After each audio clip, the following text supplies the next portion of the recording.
الذین یؤمنون بالغیب، جو غیب پر ایمان لاتے ہیں۔ متقین کی اوصاف میں پہلی شرط یہ ہے کہ وہ بن دیکھی چیزوں پر ایمان لاتے ہیں، اور وہ 6 چیزیں ہیں جن پر بن دیکھے ایمان لانا ضروری ہے: اللہ پر، اللہ کے فرشتوں پر، اس کی کتابوں پر، اس کے رسولوں پر، اخروی زندگی پر، اور اس بات پر کہ ہر طرح کی بھلائی اور برائی اللہ ہی کی طرف سے مقدر ہوتی ہے۔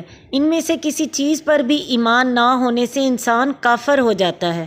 وَيُقِيمُونَ الصَّلَاةَ، اور نماز قائم کرتے ہیں۔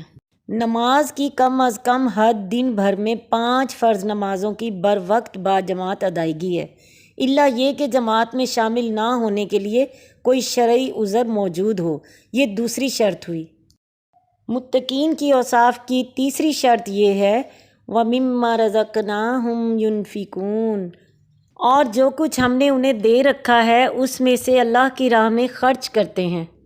رزق سے مراد صرف مال و دولت ہی نہیں بلکہ ہر وہ نعمت ہے جو جسم یا روح کی پرورش میں مددگار ثابت ہو۔